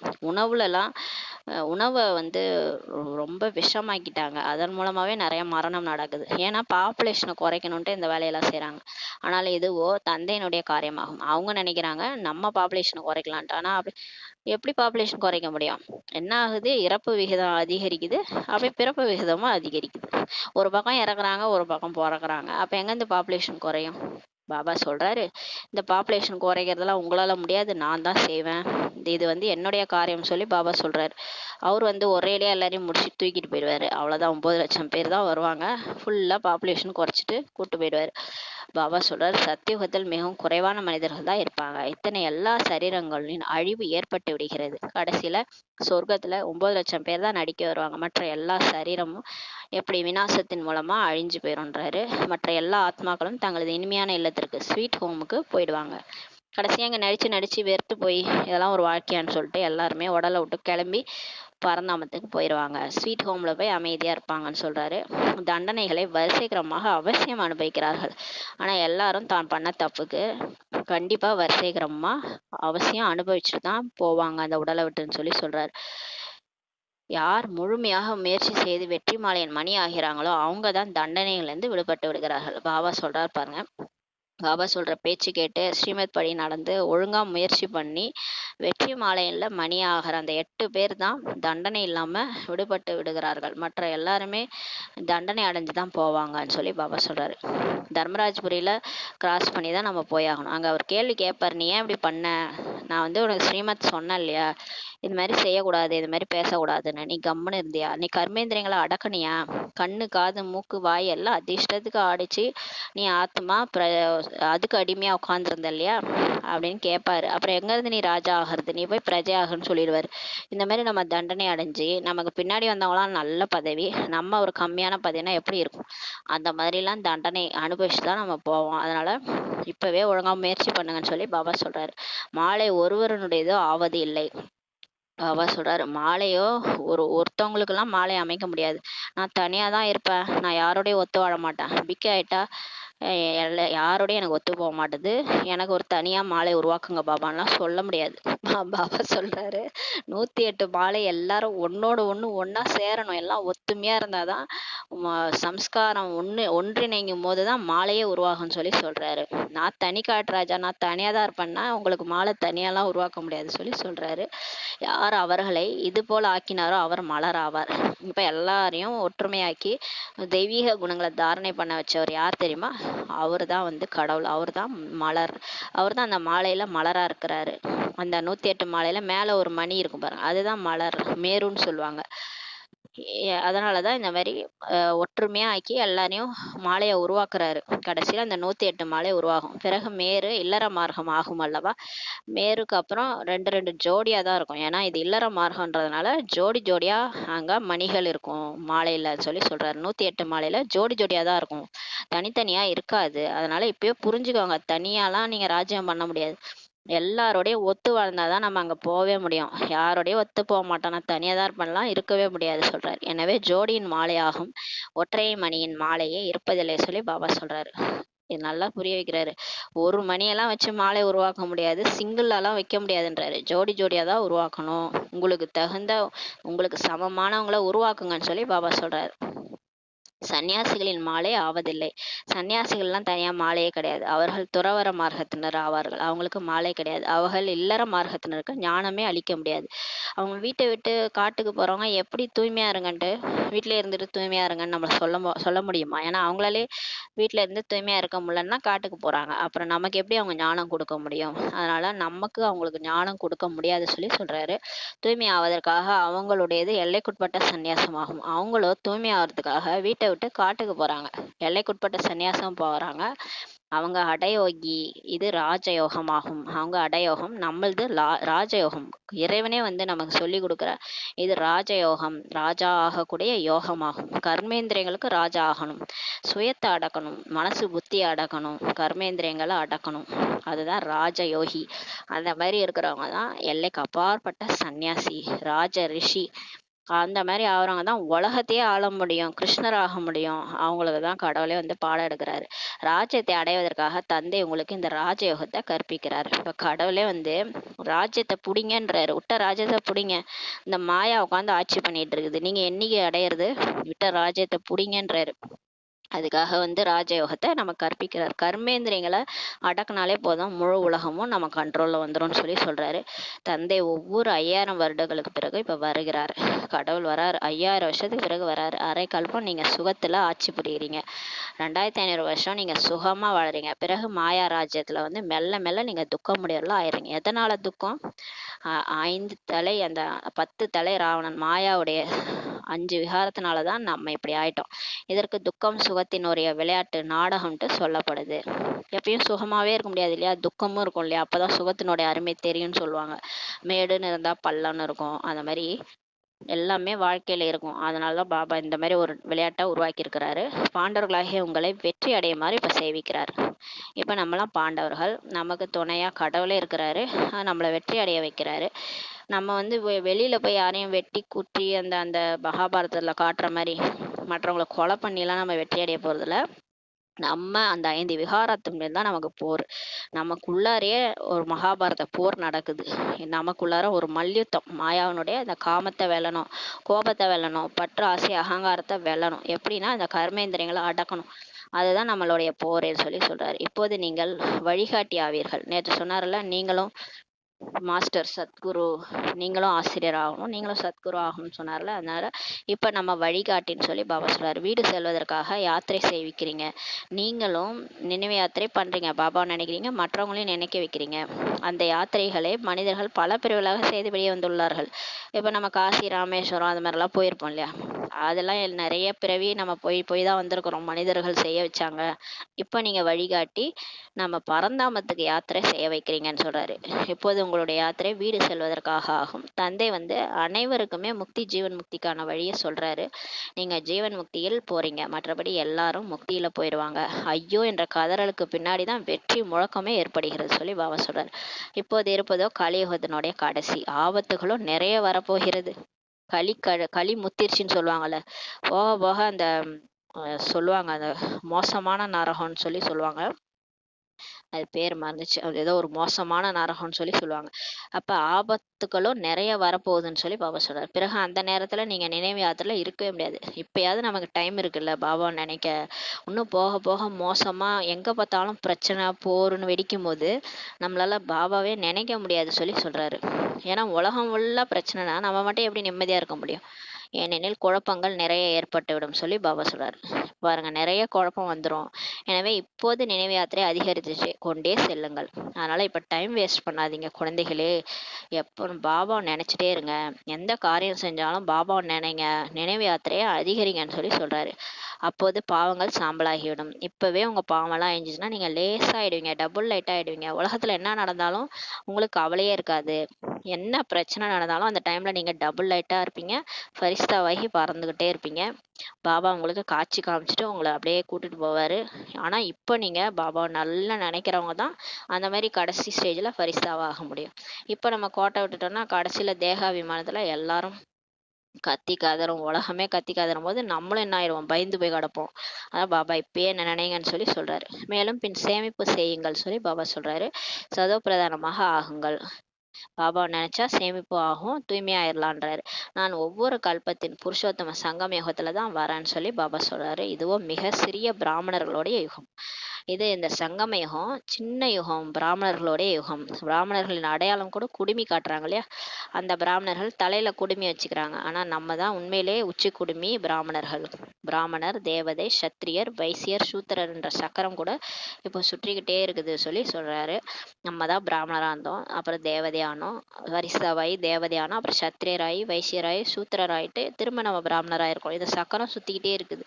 பிராமணர்களுடைய மிகவும் சிறிய குலம் இருக்கிறது. இந்த சிறிய யுகத்தில் தந்தை உங்களுக்கு கற்பிக்கிறார். நீங்கள் குழந்தைகளும் ஆவீர்கள், மாணவர்களும் ஆவீர்கள், சீடர்களும் ஆவீர்கள்.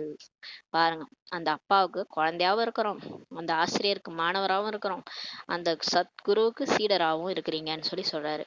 ஆனால் ஒரே ஒருவனுடைய ஆவீர்கள். ஆனா உங்களுக்கு வேற வேற ஆளு அப்பா கிடையாது, வேற டீச்சர் கிடையாது, வேற ஒரே ஆளு தான் என்னவா இருக்கிறாரு, தந்தையாவும் இருக்கிறாரு, கல்வி அளிக்கும் ஆசிரியராகவும் இருக்கிறாரு, படைப்பின் முதல் இடைக்கடை பற்றிய ஞானம் அளிப்பவராகவும் இருக்கிறாரு, பிறகு கூடவே அழைத்து செல்லும் சத்குருவாகவும் ஒரே ஆள் தான் நமக்கு கிடைச்சிருக்கிறாரு. அவர் தான் நம்ம அப்பா.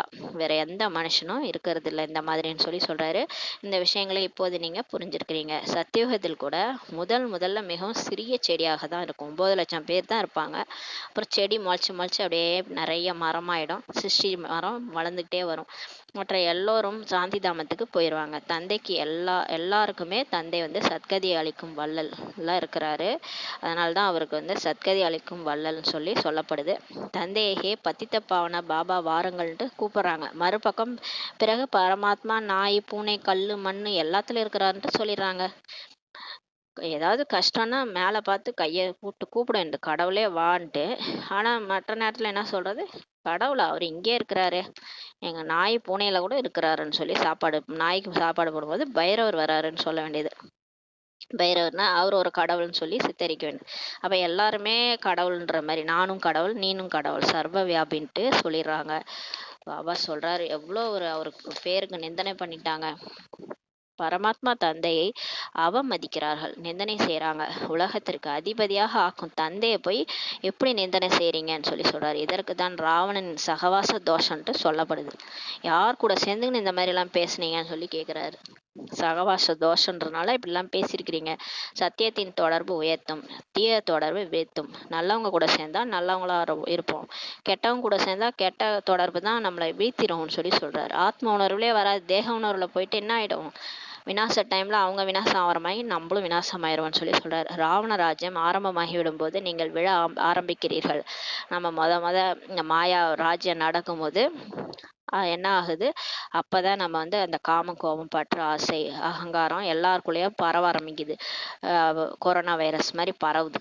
அப்ப நம்ம அதுக்கு அடிமையாகி நம்ம எல்லாரும் விழ ஆரம்பிக்கிறோம்னு சொல்றாரு. தந்தை வந்து உங்களை ஏறும் கலையில இவன் முன்னேற்றுகிறார்.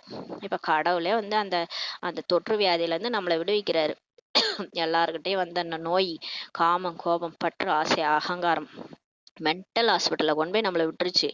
இந்த கோவப்பட்டோன்னா பாருங்க நம்மளை மென்டல்னு இடுவாங்க. அந்த மாதிரி தானே ஆயிடுச்சு. அது ஏதோ ஒரு தொத்து வியாதி மாதிரி தொத்திச்சு. அதான் பாபா வந்து இப்போ நம்மள அதுலேருந்து விடுவித்து ஏறும் கலையில முன்னேற்றுகிறார். தந்தை வந்து மனிதனை தேவதையாக ஆக்குகிறார். இப்போ கடவுளே வந்து மனுஷனை தேவதையாக்குறாரு. அதான் பாட்டுலாம் இருக்கல, மனிதன் என்பவன் தேவனாகலாம், வாரி வாரி வழங்கும் போது வள்ளலாகலாம். கரெக்டாக எழுதியிருக்கிறாங்க எல்லா பாட்டுமே. கடவுளே வந்து நம்மளை மாத்துறாரு. அப்போது அனைவருக்குமே நன்மையாகிறது. கடவுள் வந்து நம்மளை தேவதையாக்கும் போது உலகத்துக்கே நன்மையாகிறது சொல்லி சொல்றாரு. இப்போதோ எல்லோருமே இங்க இருக்கிறாங்க. மீதி யாரெல்லாம் இன்னும் இருக்கிறாங்களோ அவங்களும் வந்துகிட்டே இருப்பாங்க. பரந்தாமத்துல இருந்து வந்து நடிக்க வருவாங்க. எதுவரையும் நிராகாரி உலகத்துல எல்லா ஆத்மாக்களும் வந்து கொண்டே இருப்பாங்களோ அதற்குள் நீங்கள் தேர்வில் கூட வரிசைகரமாக தேர்ச்சி அடைந்து கொண்டே செல்வீர்கள். பாருங்களேன், மேல இருந்து எல்லாரும் கீழே வர ஆரம்பிச்சிட்டாங்கன்னா இங்க நீங்களும் ரெடி ஆயிடுவீங்க. பாபா உங்களை படிக்க வச்சு வரிசைக்கிரமா உங்களை தேர்ச்சி அடைய வச்சிருவாருன்னு சொல்லி சொல்றாரு. இதற்கு தான் ஆன்மீக கல்லூரின்ட்டு சொல்லப்படுது. ஆன்மீக தந்தை ஆன்மீக குழந்தைகளுக்கு வந்து கற்பிக்க வருகிறார்.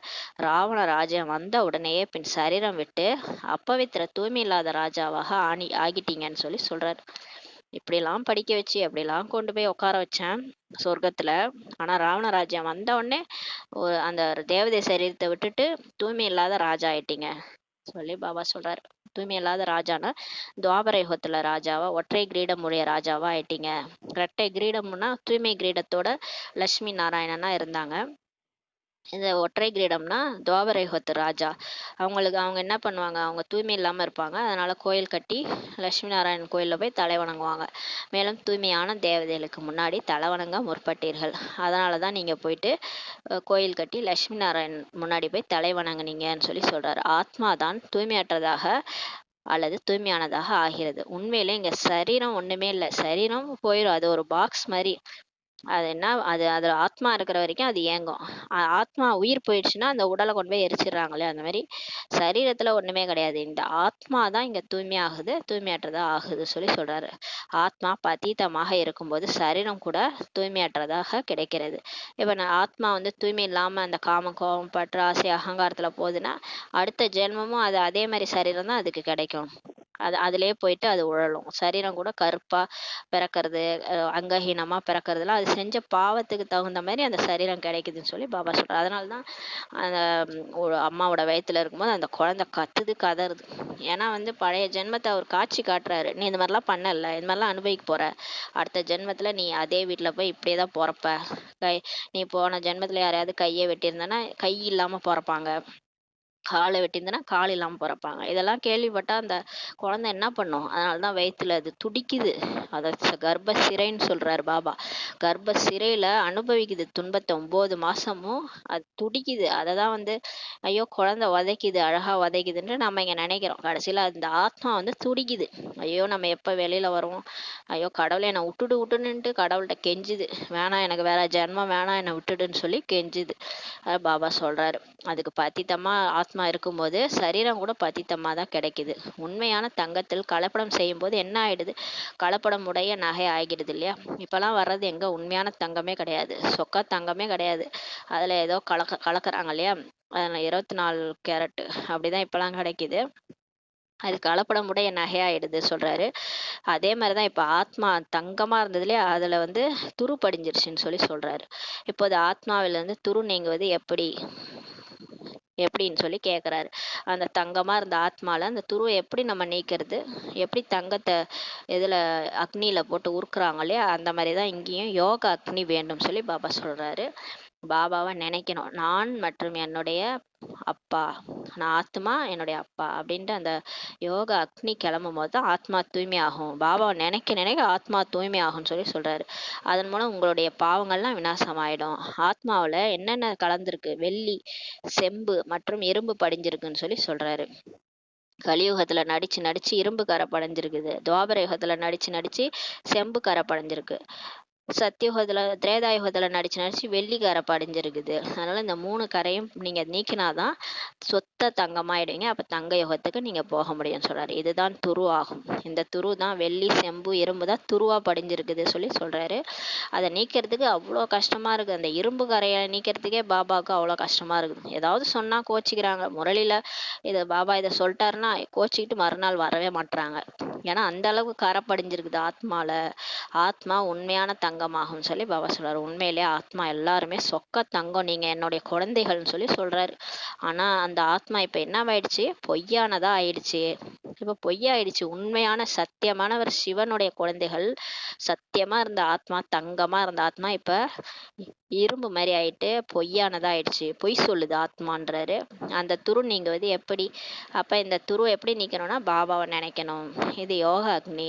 முன்ன போல அப்பாவை நினைச்சா அந்த பாவெல்லாம் அழிஞ்சிரும். ஞான சிதையில அமர்ந்திருக்கிறீங்க. இப்ப நீங்க அந்த ஞான சிதையில உட்கார்ந்துருக்கிறீங்க. பாபா ஞானம் கொடுக்குறாரு. இதன் மூலமா நீங்க மாறிட்டு இருக்கிறீங்க. இதுக்கு முன்னாடி என்ன சிதையில உட்கார்ந்துருந்தீங்க? காம சிதையில இருந்தீங்க. அதனாலதான் உங்களுக்கு ஃபியூஸ் போயிடுச்சு. உங்க பல்பு உங்க ஆத்மால ஃபியூஸ் போனது காரணமே அந்த காம சிதை தான். இதுக்கு முன்னாடி நீங்க காம சிதையில இருந்தீங்க. தந்தை ஞான சிதையில இப்ப உங்களை அமர்த்துகிறார். ஞான கடலான தந்தை இன்றி வேறு யாருமே ஞான சிதையில உட்கார வைக்க முடியாது.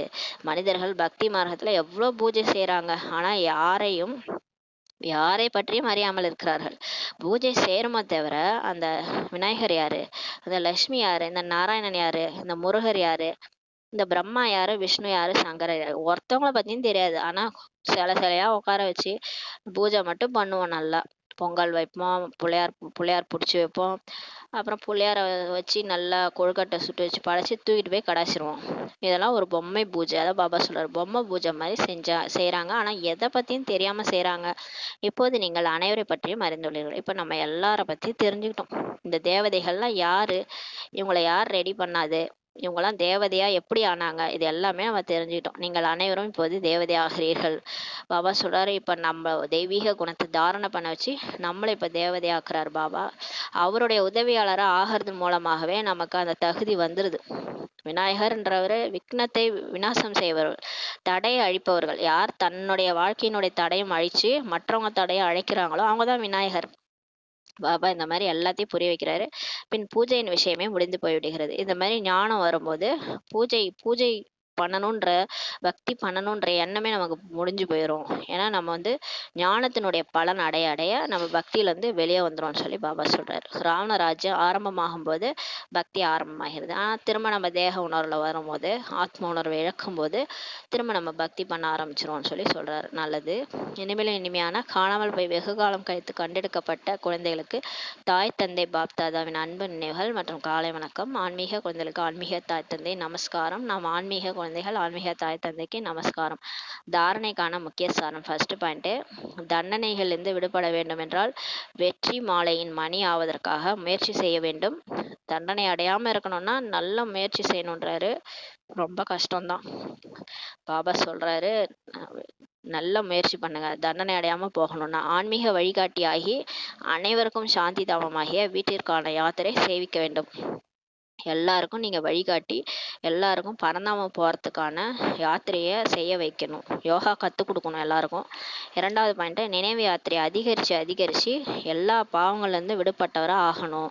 பாபாவை நினச்சி நினச்சி நினச்சி நம்ம ஆத்மாவில் இருக்கிற பாவம்லாம் விடுபட்டுருவோம். அதுக்கப்புறம் பாவ கர்மங்கள் செய்ய மாட்டோம்.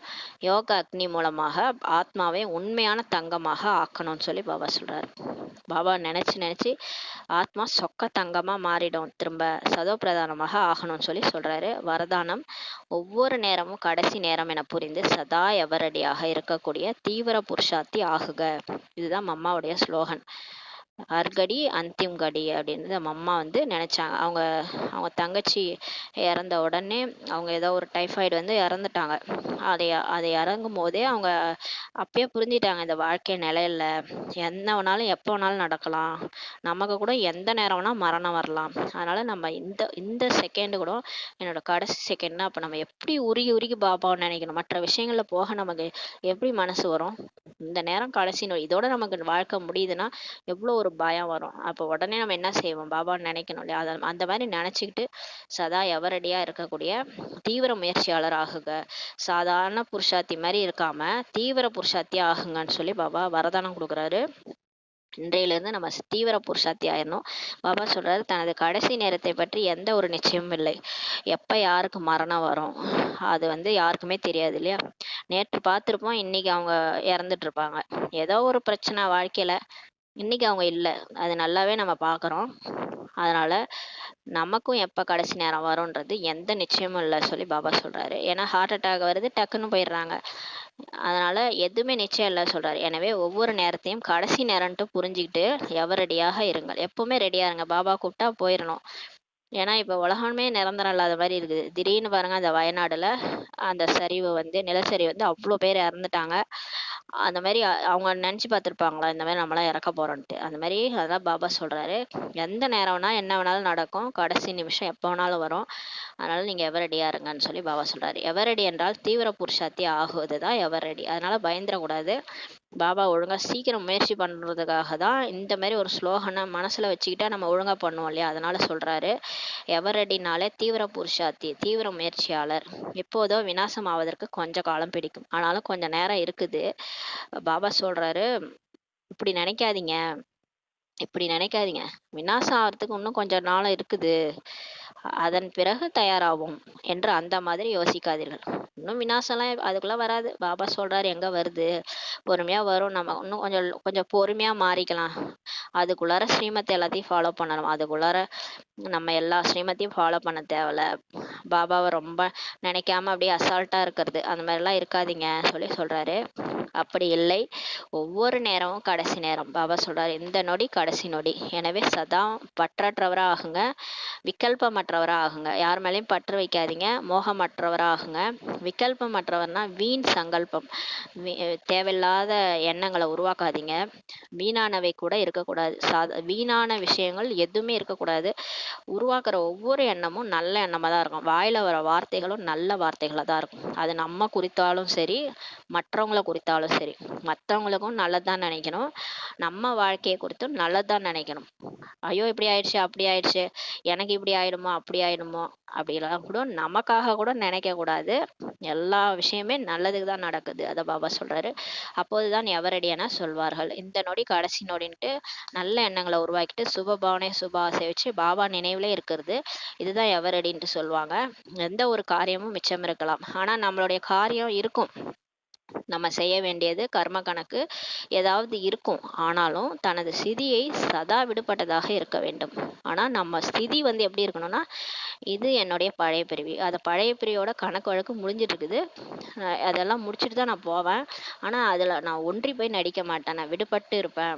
அந்த மாதிரி உங்க ஸ்திதி வந்து சதா ஆத்ம ஸ்திதியில விடுபட்டதா இருக்கணும்னு சொல்லி சொல்றாரு. எது நடக்குமோ அது நல்லதாகவே நடக்கும். பாபா சொல்றாரு பாருங்க, இதுதான் கீதையோட சாரமும் சரி. எது நடக்குமோ எல்லாமே நல்லதா தான் நடக்கும். ஏன்னா இந்த சிருஷ்டி சக்கரத்தினுடைய ஸ்வஸ்திக் சிம்பிள் பக்கத்துல என்ன எழுதுவாங்கன்னா, சுபம் லாபம் தான் எழுதுவாங்க. இந்த நாடகமே ஒரு நன்மைக்கு தான், எப்பயுமே நாடகம் நன்மைக்குன்னு சொல்லுவாங்க. அதனால சுபம் லாபம் தான்.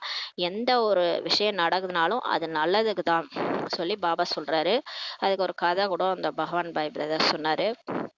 அந்த கதை வந்து பார்த்தீங்கன்னா, பகவான் வந்து இருக்கிறாரு கோயில்ல.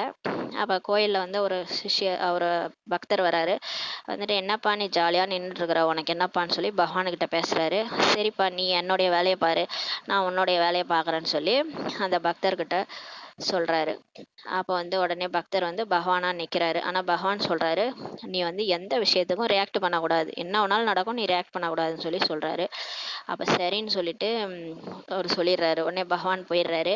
இவர் கொஞ்ச நாளைக்கு அந்த கோயிலில் பகவானாக நிற்கிறாரு. அப்போ வராரு. அப்போ வந்து நிறைய பேர் பக்தர்கள் வராங்க. அப்போ ஒருத்தர் பணக்காரர் வராரு.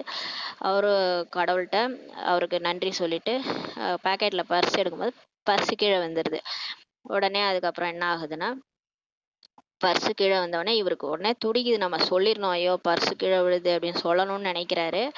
ஆனால் வந்து என்ன ஆகுது, பகவான் சொல்லிட்டு போயிருக்கிறாருல, சொல்லக்கூடாது, நீ சாட்சியாக தான் பார்க்கணும், எதுவும் சொல்லக்கூடாது, எதுவும் பேசவே கூடாதுன்னு சொல்லியிருக்கிறாரு அப்படின்னு கம்முன்னு இருக்கிறாரு. அடுத்து ஒரு ஏழை வராரு. அந்த ஏழை வந்து என்ன பண்ணுறாரு, அந்த பர்ஸ் எடுத்துக்கிறாரு. அப்பயும் இவருக்கு வாயில் சொல்லணும்னு தோணுது. அதுக்கப்புறம் என்ன ஆகுது, கம்முன்னு ஆயிடுறாரு. சரி பகவான் சொல்லிட்டு போனாருன்னு சொல்லிட்டு கம்முன்னு இருக்கிறாரு. அப்புறம் மூன்றாவதாக ஒரு மீனவர் வராரு. அவர் சொல்கிறாரு, கடவுளே நான் வந்து இதுக்கு போகிறேன், அடுத்த மாதம் வந்து நான் வந்து கடலுக்கு போகிறேன், நீ என்னை வந்து அங்கே புயல் வராமல் பார்த்துக்கோ, என் குடும்பத்தையும் நீ பார்த்துக்கோன்னு சொல்லிட்டு அவர் வந்து வேண்டிக்கிட்டே இருக்கும் போதே போலீஸ்கார் வராரு. அந்த பணக்காரர் போலீஸ்காரனை கூப்பிட்டு வராரு. அந்த போலீஸ்காரன் வந்து இந்த இவரை மீனவரை வந்து அரெஸ்ட் பண்ணுறாரு. உடனே இவரால் தாங்க முடியல, இந்த பகவானா நின்றுட்டு இருக்கிறவரால் முடியல, இப்போ உண்மையை சொல்லியே ஆகணும்னு சொல்லிட்டு அசரீரி குரல் கேட்குற மாதிரி சொல்கிறாரு. அவர் எடுக்கல அந்த பர்ஸை அப்படின்னு சொல்லிடுறாரு. அப்புறமா பகவான் வரார். அப்புறம் அந்த போலீஸ்காரங்க விட்டுறாங்க அந்த மீனவரை. சரி இவர் செய்யலைன்னு சொல்லிட்டு விட்டுறாங்க. ஏன்னா பகவானே சொல்கிறாரு, அசரீரி குரல் கேட்குது, அதனால நம்ம இவரை விட்டுடலான்னு சொல்லி விட்டுறாங்க. அதுக்கப்புறம் பகவான் வராரு. பகவான் வந்து கேட்குறாரு, என்னப்பா நான் ஒழுங்காக என்னுடைய வேலையெல்லாம் செஞ்சியானோடனே, அடப்போப்பா உன் வேலை ரொம்ப கஷ்டமாக இருக்குன்னு சொல்லிட்டு, இது மாதிரிலாம் நடந்தது, நான் இப்படி செஞ்சேன்னு சொன்னோடனே, அட நீ சர்வநாசம் பண்ணிட்டேன்னு சொல்கிறாரு.